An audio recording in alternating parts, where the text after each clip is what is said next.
Dianama, voilà. Bien, c'est 3 fois fausse couche, 2 fois opéré. Tout ça à la recherche de quoi? À la recherche du Njanga, du Mouna.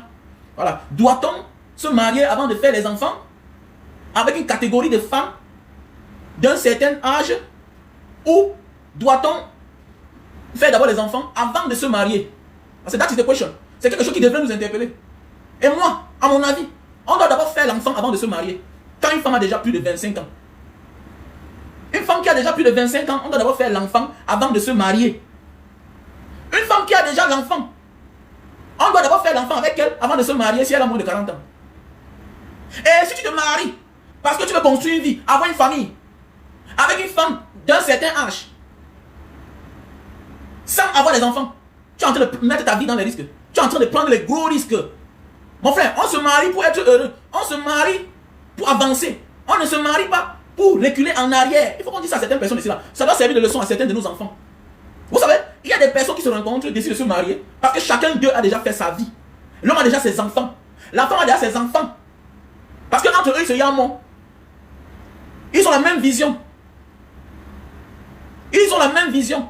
Eux, ils se plaisent. La femme a déjà 3 enfants. La femme a déjà 4 enfants. La femme a déjà 5 enfants. L'homme a déjà ses 5 enfants. L'homme a déjà ses 4 enfants. Là, ça se comprend. L'homme a déjà plus de 40 ans. Ça se comprend. Puisque tu as déjà fait ta vie. Donc, tu es en train de continuer ta vie autrement. Mais si tu veux une femme pour faire ta vie avec, tu dois beaucoup réfléchir. Et à nos jours d'aujourd'hui, je pense que l'homme doit se rassurer que celle-ci peut me donner les enfants. Il faut l'amener dans des cliniques, dans des hôpitaux, où elle n'a pas d'affinité. C'est très important. Ce n'est pas une blague. Bonjour à toi, Kema Kema. Ce n'est pas une blague. Ce n'est pas un jeu d'enfant. On ne se marie pas pour souffrir. On ne se marie pas pour souffrir. On ne se marie pas pour être heureux. Oui, le mariage c'est haut et les bas. Mais tu ne dois pas toi aller entrer dans un piège. Il faut qu'on dise la vérité. Il faut qu'on dise la vérité. À la base, 80-85%, on est sain. On est fécond. Mais les MST, les maladies sexuelles mal soignées, nous rendent stériles. Nous rendent infertiles. 5% naissent stériles. Voilà. 5% naissent stériles. 10% c'est la malédiction. Parfois tu payes le prix du karma de tes parents. Mais 80% d'êtres humains qui sont stériles après, c'est les maladies sexuellement transmissibles mal soignées. Tu rencontres une femme aujourd'hui, elle a 20 ans, elle a 25 ans, tu ne connais pas son passé. Tu ne connais pas son passé. Et de surcroît, elle n'est même pas vierge. Elle n'est même pas vierge. Tu rencontres une femme qui a déjà un enfant qui a 10 ans, 15 ans. Et tu la prends en disant qu'elle va t'accoucher les autres enfants. Mais les 10 ans là, qu'elle a fait, sans plus accoucher, tu sais ce qu'elle a fait? Peut-être pendant ce temps, elle a corrigé ses erreurs. Peut-être qu'elle n'a plus rien fait, elle a bien gardé son corps. Mais certains ont pris des risques. Non, si elle est sérieuse, dites la vérité au pauvre gars qui vient vous épouser. Dites-leur la vérité. Que chérie, ne te casse plus la tête. Ne m'amène plus dans les cliniques, les hôpitaux. Ne dépense plus l'argent. S'il te plaît, pardonne-moi. Peut-être c'est ça le problème. Peut-être c'est ça le problème. Il faut dire la vérité aux gens. Ce qu'on cherche aujourd'hui, hier, Dieu nous a donné ça. Ce que nous on cherche aujourd'hui, Dieu nous a donné tout ça hier. Que ce soit l'argent, que ce soit la confiance des hommes, des bonnes personnes, des personnes honnêtes. Dieu nous a tout donné dans la vie. Même les enfants que tu cherches aujourd'hui, Dieu t'a donné ça hier. Il y a des hommes qui ont les maladies sexuellement transmissibles. Voilà, ils ne se soignent pas bien. Il y a des hommes, hier, quand on l'accusait qu'il enceintait une femme, ils disaient, quitte la langue, quitte la langue, pas des enfants maintenant. Aujourd'hui, cherchez les enfants. C'est ça le karma. Donc les femmes, apprenez à dire la vérité. Apprenez à dire la vérité. Mais il y a aussi ce qu'on appelle la compatibilité. Vous pouvez trouver du plaisir de vivre ensemble. Vous pouvez vous aimer. Mais la nature refuse. Mais c'est clair, mon frère, tu as bien parlé de la compatibilité. Moi, j'ai toujours dit, quel que soit ce que vous faites ensemble, même les partenaires, même les amis là, il y a ce qu'on appelle la compatibilité. La vie est comme le sang, le groupe sanguin. Quelqu'un peut bien vouloir te donner son sang. Quelqu'un peut bien vouloir t'aider. Le médecin peut avoir la volonté de te soigner. Il cherche quelqu'un qui va te trouver le sang. La personne a la volonté de te donner son sang. Mais ce n'est pas compatible au sien. Dans la vie, c'est ça. Nos choix ne sont pas les volontés de Dieu. Nos choix ne sont pas les choix de Dieu. Ce que tu désires là, ce n'est pas ce que Dieu va choisir pour toi automatiquement.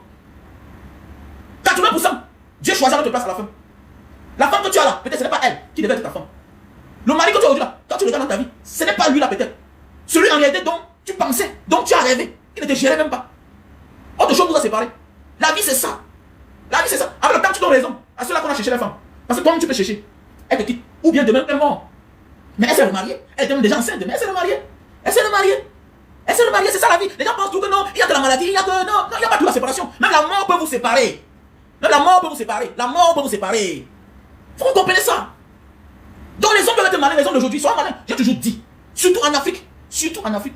Et même partout. Il y a des femmes, quand tu rencontres de certaines familles, il faut bien réfléchir avant de t'engager. Il y a des femmes qui ont fait des choses beaucoup. Je ne dis pas que la majorité, mais certaines femmes de certaines familles ont fait beaucoup de choses. Ont fait beaucoup de choses dans la vie. Aujourd'hui, voilà, ils veulent l'enfant. Mais oui, parce que c'est quelque chose qui la dérange. Si elle parle de ça publiquement, c'est parce qu'elle n'en peut plus. Et voilà pourquoi on en parle. Et moi, j'ai toujours dit ici là. Elle est partie, j'ai tout dit. Que mon enfant, avant d'épouser une femme, doit faire comme son père. J'ai tout dit à mes enfants. Hey, j'ai refait l'enfant avec votre mère avant de l'épouser. Tu dois d'abord tester.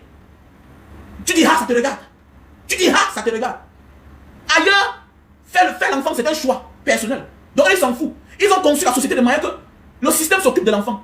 Mais en Afrique, là-bas, il y a des femmes qui refusent de faire l'enfant parce qu'elle se trouve seule. Et déjà, le père de son premier enfant, c'est un irresponsable. Lui-même, il n'a rien. Il n'a rien. La majorité des cas en Afrique, les séparations sont dues à la pauvreté, du manque d'engagement de l'homme. Et ça, c'est pas les gens. Ça, c'est pas les couples. Ça, c'est pas les couples.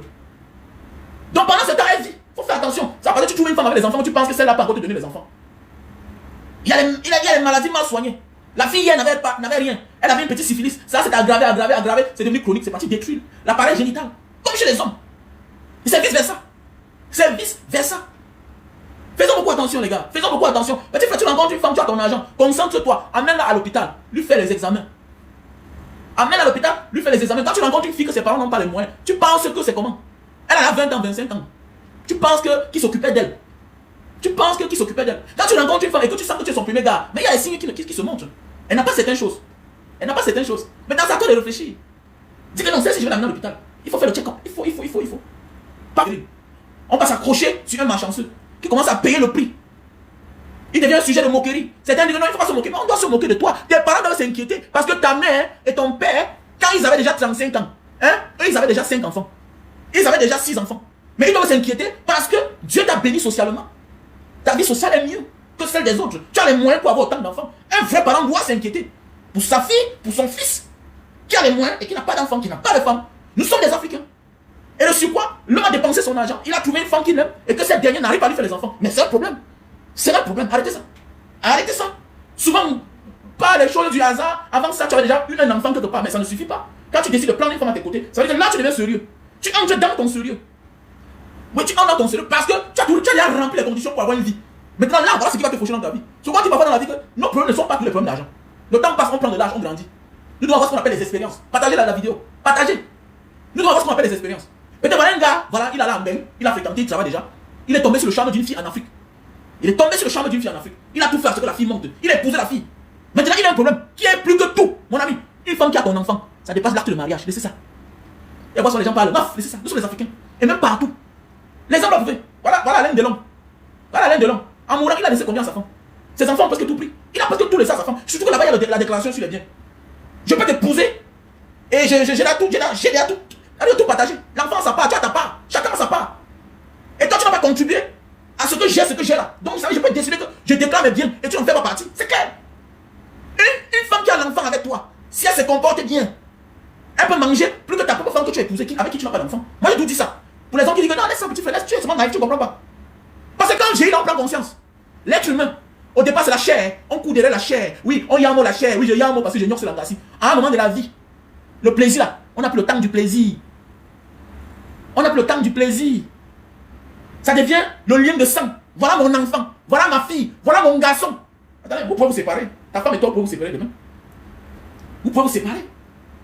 Mais l'enfant va rester ton enfant. Même s'il te part, même s'il te quitte. L'enfant va rester ton enfant. Ta mère va rester ta mère. Ton père va rester ton père. Mais ton père et ta mère peuvent se séparer. Deviennent deux ennemis jurés. Mais est-ce que toi tu peux te séparer de ton père? Quand il dit séparer, ce n'est pas physique seulement. C'est spirituel. C'est un lien de sang. C'est un lien de sang.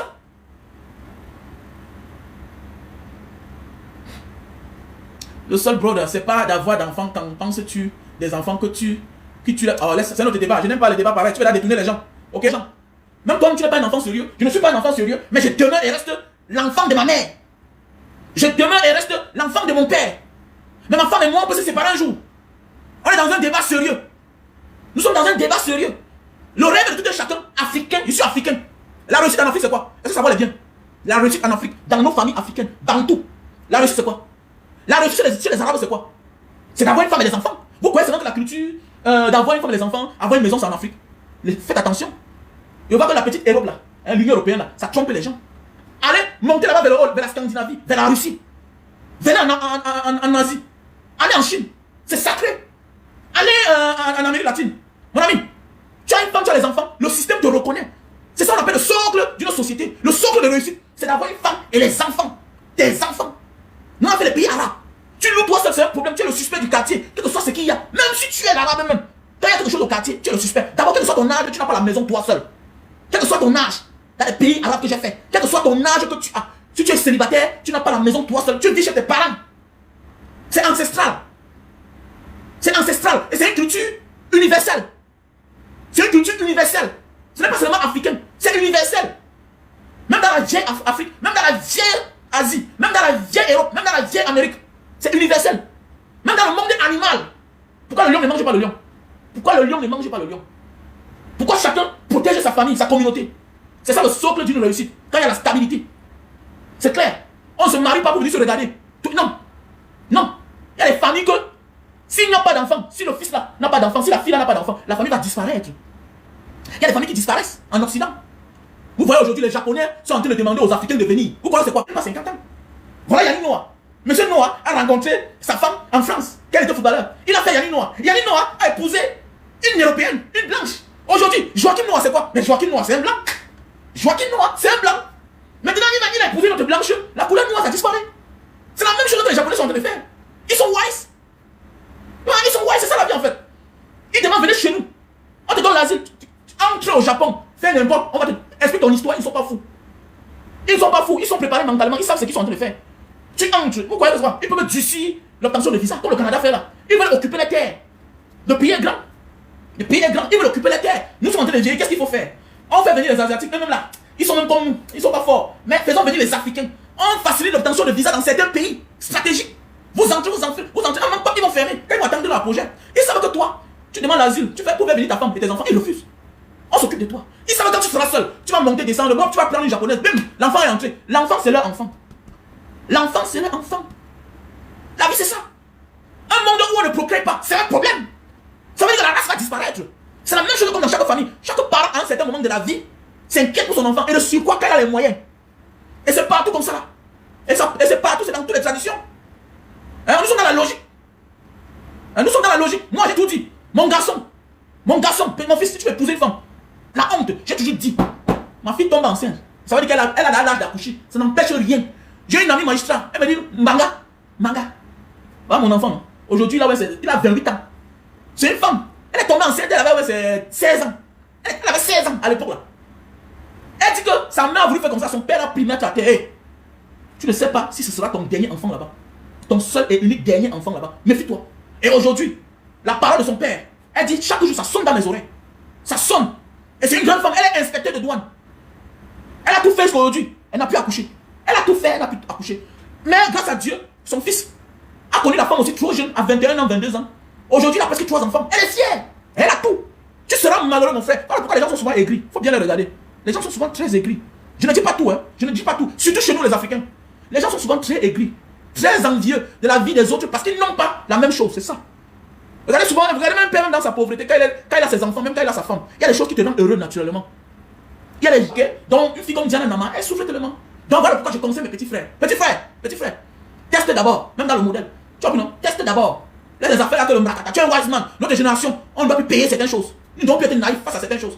Là, tu vas voir une petite fille, elle a. Regardez dans certaines familles. Vous voyez le frère, l'argent. Mais sa vie est bizarre. Il a fait un enfant avec une fille. L'enfant est loin. Il n'a même pas absolument à l'enfant. C'est lui qui fait tout dans la famille. Mais il a toujours une petite place comme ça là. Mais on donne plus de considération à celui qui est chômeur. À celui qu'on vole l'argent. Hein? On vole l'argent chez toi pour venir nourrir celui-là. Mais attendez, c'est parce qu'il a les enfants. Ta mère considère ton frère qui a beaucoup d'enfants. Ta mère considère ta soeur qui a les enfants. Contrairement à toi. Alors c'est toi qui donnes tout. Pose-toi la question.